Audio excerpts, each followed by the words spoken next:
Welcome. In this video I will show you how to enable voice detect and isolate your voice from outside noises on Samsung Galaxy S26 Plus.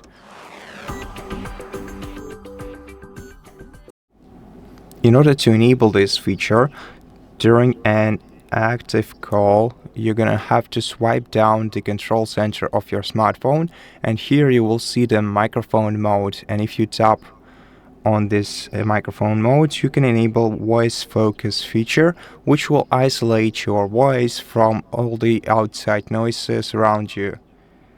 And this way it will be much easier for you to recognize or for the other person you're talking to recognize your voice more clearly, especially if you are in a noisy environment on the streets where there are a lot of loud noises around you.